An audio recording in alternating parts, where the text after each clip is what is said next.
Alrighty, hello there, folks. It looks like we are about ready to get started today. Let's give it a quick second for everybody to jump into. Anybody in the chat so far, please let me know where you are listening in from today. I always love to make these interactive sessions. So let's just start off. Are you just sipping a morning beverage? How's your day going so far? And where are you listening into?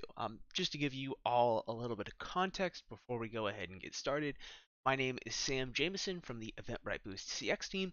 And to just give you a little context of what I've been doing over the last few years, over the last 4 years, I've been helping event marketers of all different verticals, all different types of events, use the power of social media marketing, email marketing, etc., to bring people together and help them sell out their events. So, just to give you a little bit of context of what we're going to be talking about today, first and foremost, we're going to cover, what are some of the challenges that a lot of us face when we try to market our events. And in all honesty, if you're feeling scared or intimidated by the aspect of marketing your events, don't worry, as I was 100% there myself, and I want to equip y'all with a lot of information that was a game changer for me to hopefully enable you to feel more confident for marketing your events.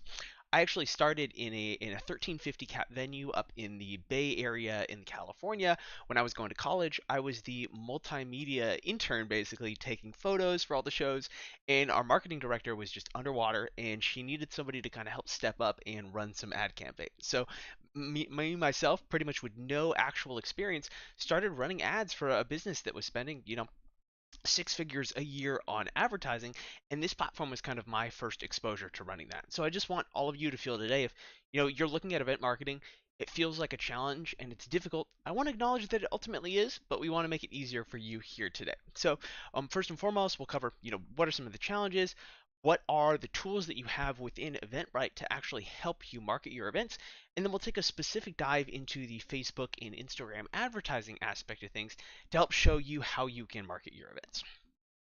As we go, please feel free to ask questions. If there's something I'm going over a little bit too quick and you need better clarification, just let me know. I'm happy to kind of slow down the pace and recover something for you, as ultimately we are here today for your education and your empowerment.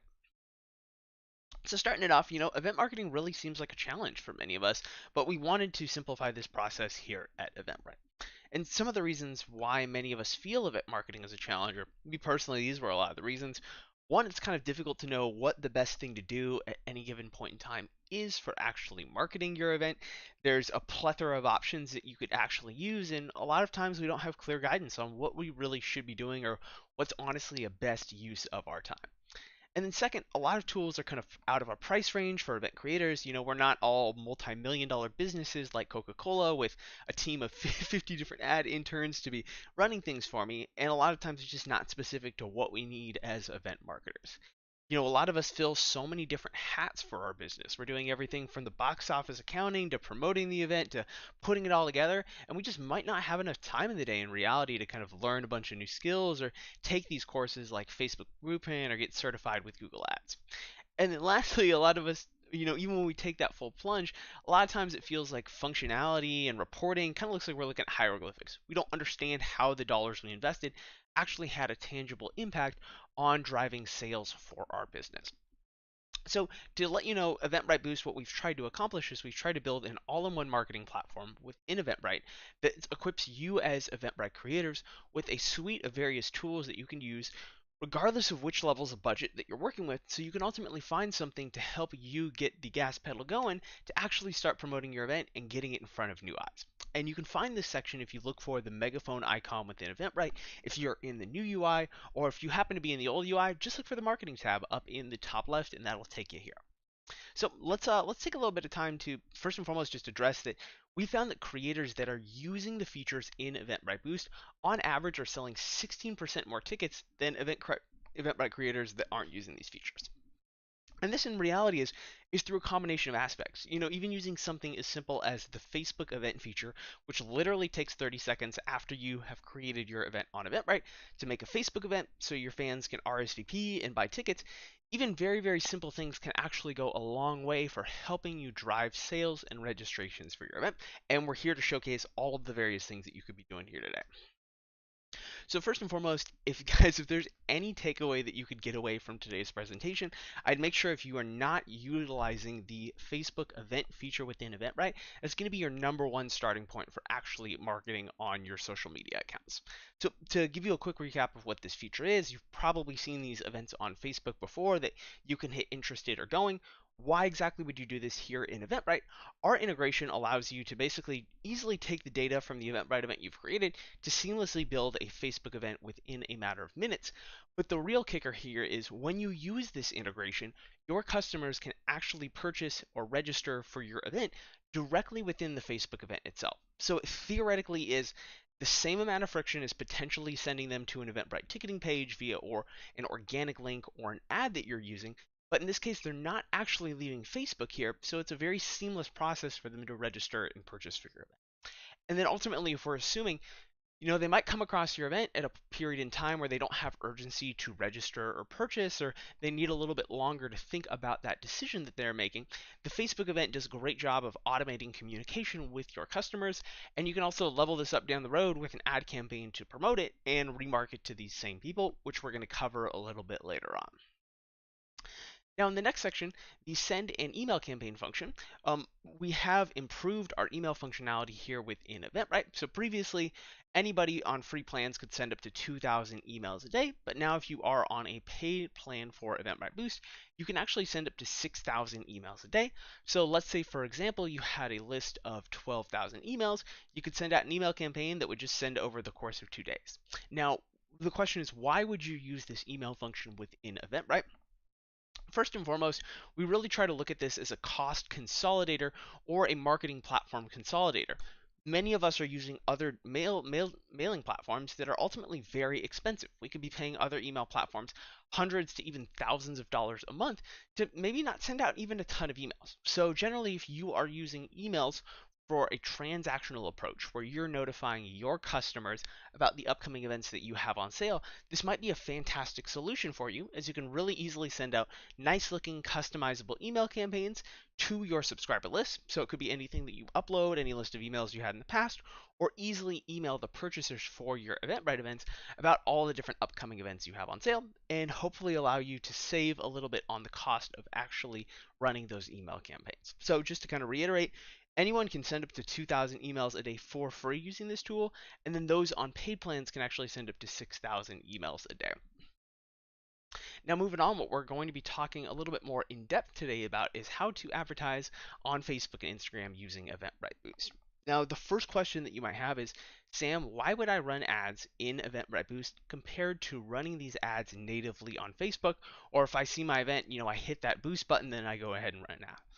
The challenge of when you run your ads on Facebook, and what a lot of us do if we're not advertising pros, which we shouldn't have the expectation that we're all advertising pros, is you're really missing the point of addressing different parts of your purchasing funnel.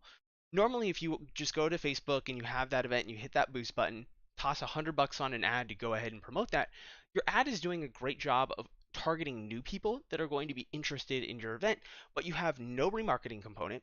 You're putting all of your eggs in one basket on one audience that if it doesn't do well, we're wasting a lot of budget advertising to the wrong audiences. And then third, due to privacy changes with Facebook and cookie tracking, it's actually really difficult at this point in time to now understand how the ad dollars that you actually spend translate to results on your basically for ticket sales for your events. So just to kind of recap the three main things. One, we're going to help recommend the right strategy to you so that your marketing dollars stretch further. Two, we're going to help you include better audiences that address different parts of your purchase funnel, and as well as targeting audiences that leverage the Eventbrite data you've done a really good job collecting, the audiences that actually drive sales at the end of the day. But then third, functionality and reporting is going to be far better within our platform for you to understand how those marketing dollars translate to results.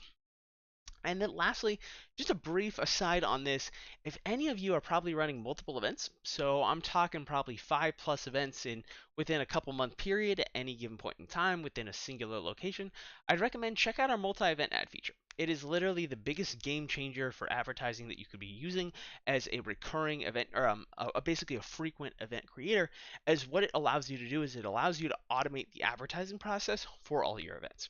So let's say I'm running a venue out here in Los Angeles. I got 100 different events on sale at any point in time. I could theoretically set up one campaign that's pretty customizable in terms of segmentation. So I could have an ad that automatically promotes all my events that are a week out or events that recently went on sale for as low as just a couple dollars a day. It's entirely automated. You could literally check out, go on a vacation to the Bahamas for like 6 months, and come back and the ad is still doing its thing.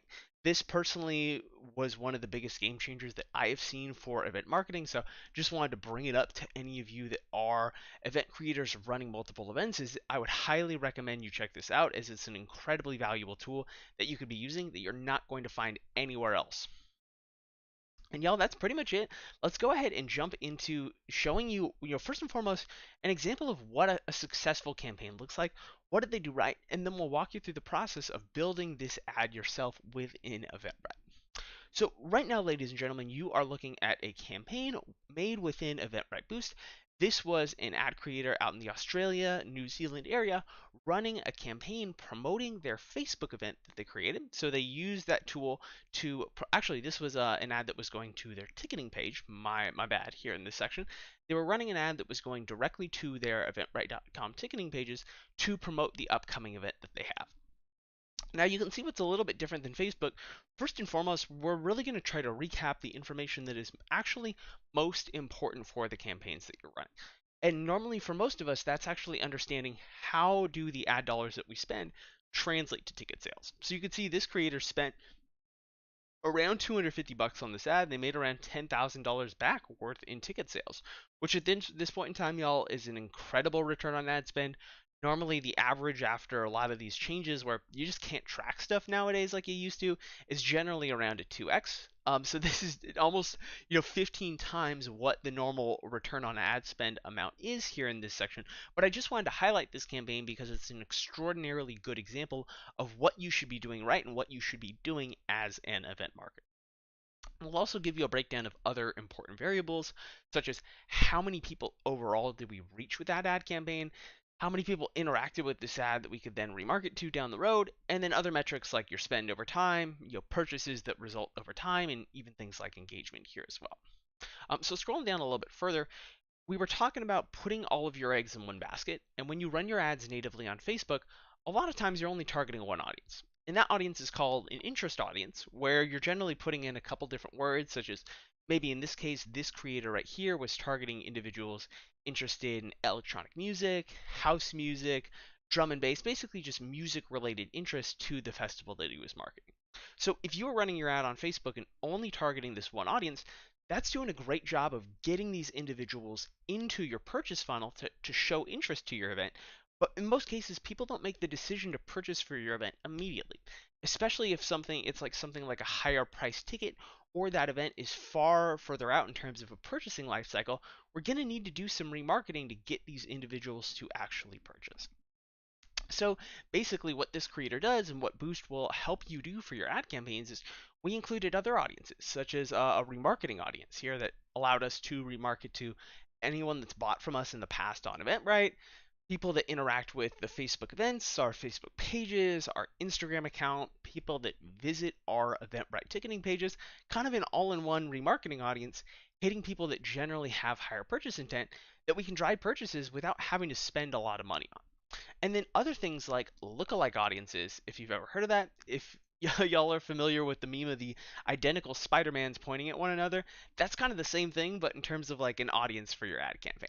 So what it's doing is it's taking data from people that have purchased from you in the past on Eventbrite and helping you target people that are very similar to that within your area. So it's a fantastic audience, and you can see this was actually the one that almost drove the most sales. The one that drove the most sales was actually a lookalike of the people that interact with these Facebook events that they ended up publishing. So you can see why I spent a little bit of time talking about the importance of making these events on Facebook, as you can even use the data of people that interact with those events to build target audiences to go after. So what this creator did right, they were running the right campaign in their purchase cycle for their objective. They were A/B testing multiple audiences, which Boost makes it very easy for you to do without having to put a lot of thought into it. And they were also running a pretty strong visual creative here. And one of the other value adds that Boost brings to the table is we'll do what agencies normally do for you in terms of budget optimization.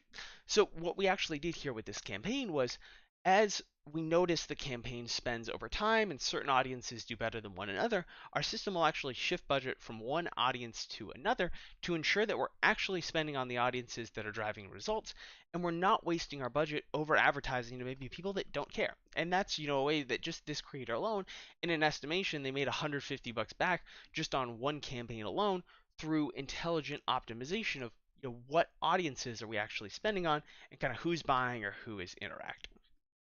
So now let's actually pop into Eventbrite Boost, show you guys where to get started building some ad campaigns, and walk you through the process of what you'll want to do to launch your first campaign for marketing your event. And if you have questions as we go along, or you want a little bit of an example for the specific type of event that you're throwing, feel free to let me know in the comments what type of events are y'all throwing. I could always use a little inspiration here for you. So just to kind of recap, the way that you'll get to this section is either look for the marketing tab in the top left, or if you're in the new UI, you'll see something. If I pop back here and go back a little bit further, look for that megaphone icon that we have, and that will take you into Eventbrite Boost. And go ahead and click over to the ad campaign section. Now, before we get started, I just want to be incredibly transparent with you, as the email campaign, the Facebook event, those are free functions within Eventbrite Boost. But if you want to be using our system for building ad campaigns, which is going to help you get a better return from the ad campaigns that you're actually running, there is a monthly fee and there is a monthly charge associated with Eventbrite Boost for using our ad feature. But normally our goal is help you optimize and run these campaigns better so that we're improving your performance, and basically the cost of the service is covered by the performance increase that you see from running your campaigns, and hopefully saving you some time along the way. So you'll want to hop to the ad campaign section. Then we'll want to use this drop down to choose the event that we would like to advertise, and then feel free to hit the get started button to hop into building that ad campaign. And one cool thing that our system's going to do is, you can see this interesting looking graph here in this section. If you go to this section in Eventbrite yourself, this graph is going to be completely unique to you and your events, but we try to equip you with a visual representation of how your customers actually purchase for your events over time. So you can see that for my event, it's a digital event, so there really isn't a lot of urgency for people to register right away. So I get a really big spike in sales when I first put my event on sale. Then it really dies down, but as we get closer within the last couple days of my events actually happening, that's when these purchases actually really pick up for the ads that we're running. So basically what we'll want to do here is, let's go ahead and choose the event we want to advertise, and our system will actually give you a recommendation on what the best type of campaign to run for you is at that given point in time in your event's lifecycle.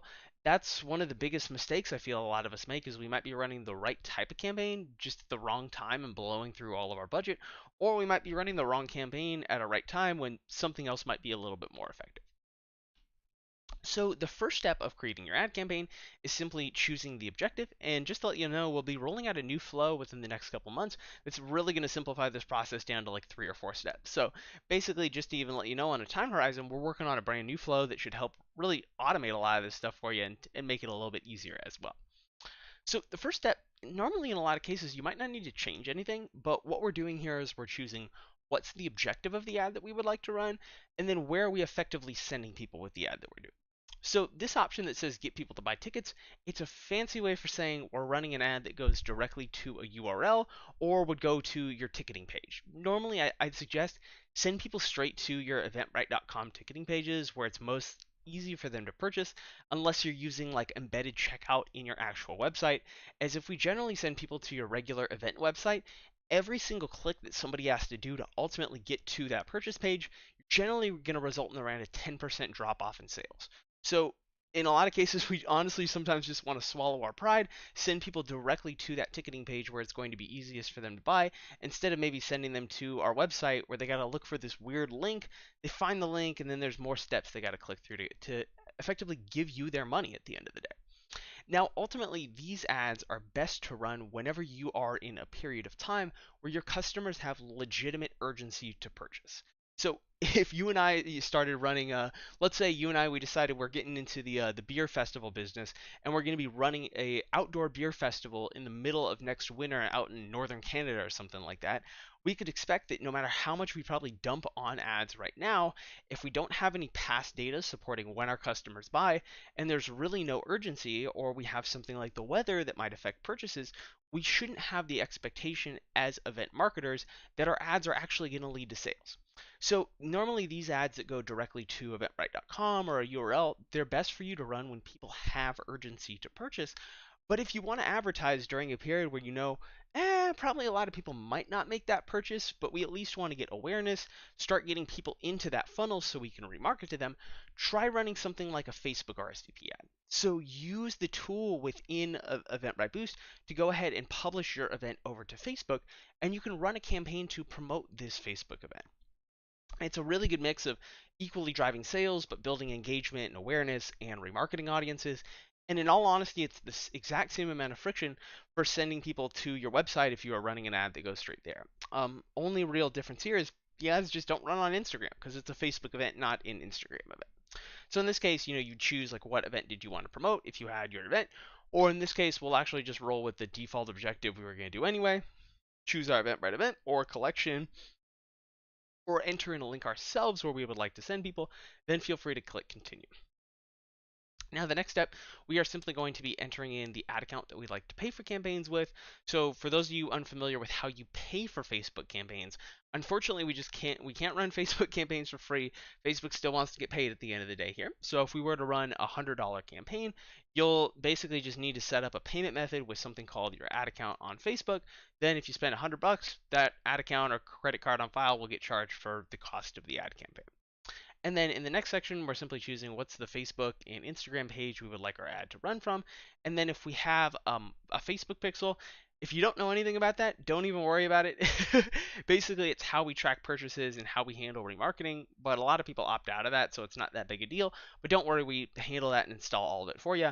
Just if you have multiple and you know what to do with multiple, you could choose which one you want automatically installed.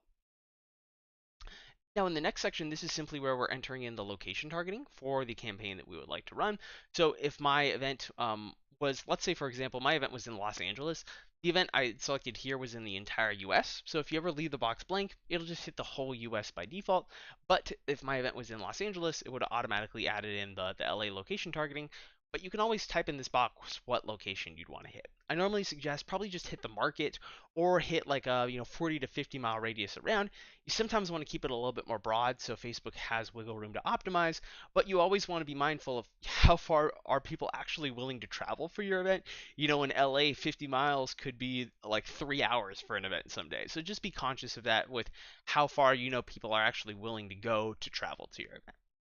And then down towards the bottom, this is more a lower bound for the age range. Let's say you're advertising some content that might be somewhat suggestive, or the content in your ad creatives is somewhat suggestive.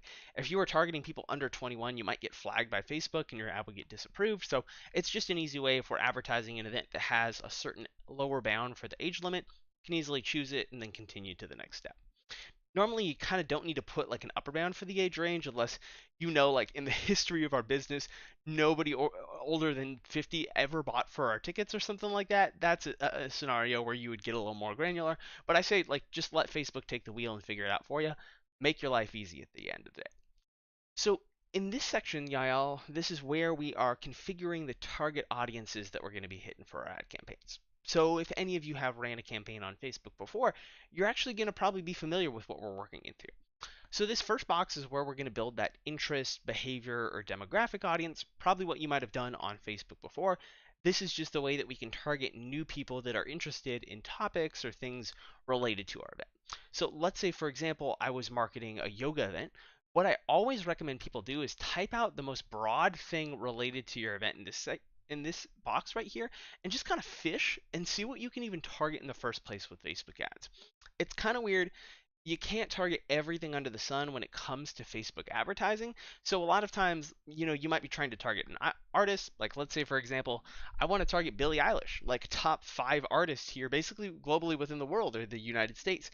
I can't target Billie Eilish, but for some reason I can go ahead and target people interested in Billie Jean. So we can't target everything. So it's important to kind of keep it broad initially. Type out that broad word related to your event and just kind of look through and see what we can hit. So, okay, I'm seeing we have yoga in this section. I might go ahead and type out yoga once again here in this section. add in hot yoga or something like that. Maybe go ahead and type out something like fitness here in this section, see what we could do. And then once we've added in a couple interests, honestly, anywhere between like maybe 5 interests here in this section, that would probably be a good number for us to effectively have in this box. You can always get suggestions from Facebook on what you want to add too. But if any of you in the chat today are throwing like concert related events or comedy related events, instead of doing this manually, you can actually just type out a similar artist to the one that you're marketing, or like the name of the artist that you're marketing, and basically we can automatically build an interest audience for you based off of similar artists in that genre of music. So if I go ahead and choose the Beatles here, you can see this kind of instantly builds us an audience of people interested in related artists to the Beatles. We actually get this data from Spotify, and it's a really cool shortcut that I used to do this process. It kind of took me like 20 minutes every time, but it automates it within the click of a button.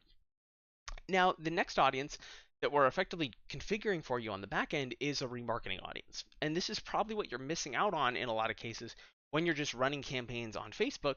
Your campaigns are going after new people, but you're not remarketing to the people that actually showed purchase intent that need a legitimate reminder about your event so they don't effectively forget.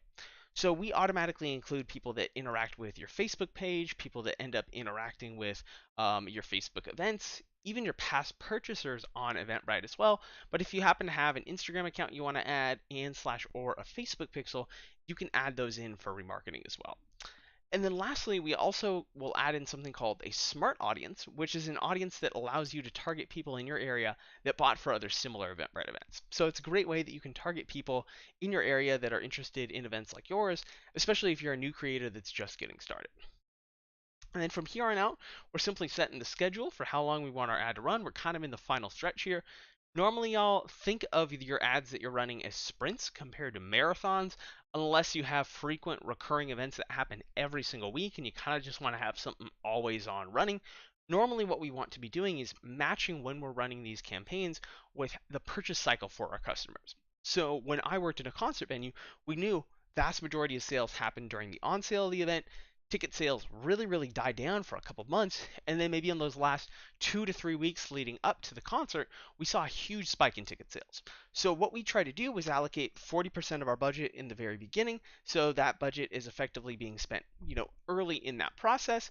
Then we're scaling back that budget when we know not a lot of people are going to buy, or we focus on things like remarketing, low cost ad options, hitting those that have the highest purchase intent, and then we ramp that spending back up on another final ad campaign for a final push. So just to remind y'all, think of running your ads as sprints, matching up with when your customers are likely to buy so that you're reserving enough budget to get in front of people when you know there's legitimate urgency for them to give you their money. And then after that, we're simply setting what's the budget that we want to be working with for our ad campaign. You can always toggle between total or daily. Doesn't really make too much of a difference, just whatever makes the most sense for the ad that you are actually running here. And we'll always tell you if you're not meeting a minimum, Facebook does have a minimum budget to the campaigns that you run. And then in the last step, y'all, simply all we're doing here in this section is we are customizing what the ad creative actually looks like. So we'll automatically pull the image associated with your Eventbrite event, or if you're running a Facebook event ad, we'll pull the image from the Facebook event. But let me think of a good way to say this, y'all. In all honesty, you might want to dial back on spending on paid ads until you actually can come to the table with some good assets or good video content. Ultimately, most people on social media nowadays, we're looking through a visual representation of the Statue of Liberty worth of content every single day. So that's hundreds and hundreds of digital feet worth of content. So you need to make sure that the image or video, which is the first thing that is going to capture your customer's attention, is actually really high quality. I'd recommend try using video content. Our events are experience driven events. That's a funny way to say it. But your events basically are driven by the experience, and your customers want insight as to what is this event going to be like if I am to actually purchase a ticket for that event. So you can even do something as simple as the next time you have one of your events, whip out your iPhone or something like that, shoot a couple videos of things that are going on, and you can even use something like making an Instagram reel or something organically to use that video editor, or something like a TikTok. Just make a really simple little video, save it to your phone or something like that, or send it to your computer, and you could run that as the ad creative. you'd be surprised that sometimes it's the organic type of stuff or the more DIY stuff that you really get the heart and soul across of what your event is actually about. Like I've seen DIY ads that 13-year-olds made in their bedroom with their phone in a matter of 5 minutes perform better than things that a major record label spent thousands and thousands of dollars of building this nice ad creative, but it feels like an ad. We want to feel like these pieces are organic content, so it's not kind of over bombarding us or we're feeling like we're almost being sold or something like that. So again, y'all, I'd reiterate, try to come to the table with some strong video creatives, as videos always do better with images, but we ultimately know at the end of the day, you got to work with what you got. So if you don't have an image or the default one is the only thing you could work with, don't stress it, but it would be wise for you to actually invest a little bit of time and maybe get in some good videos, as that's going to go a lot further than almost anything. You could have your targeting perfectly right, you could have your strategy perfectly right, but if people don't like your ad and it's not visually attention grabbing, they're just going to scroll past it and you're not going to get sales at the end of the day. That's unfortunately the harsh reality of running ads on these platforms, as we're just overstimulated with how much information that we're looking at. So you really need to take time to make your content stand out from the pack.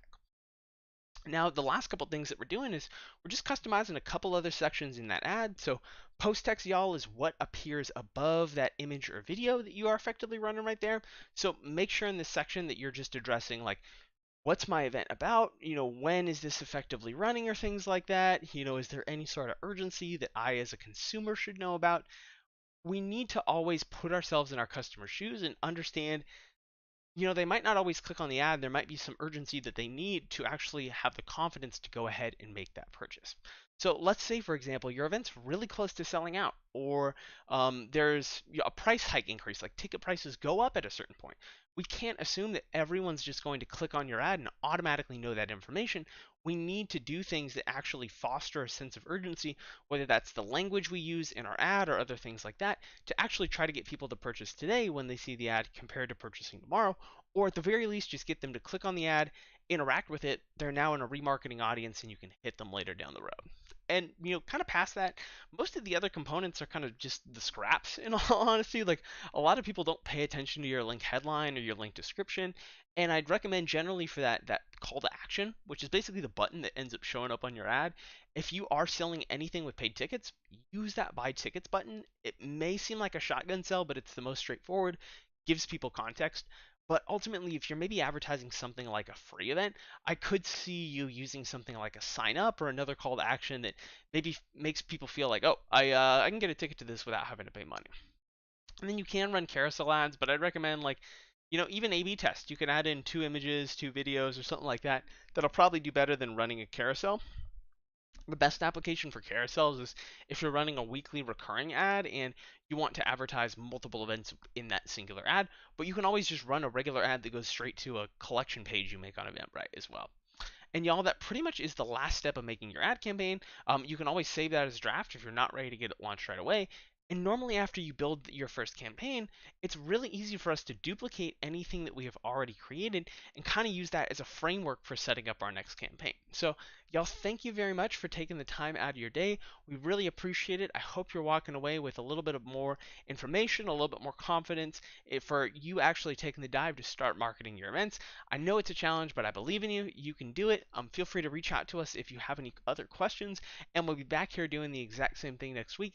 Again, my name has been Sam with the Eventbrite Boost CX team. I hope you all have yourselves a blessed rest of your week and a fantastic weekend.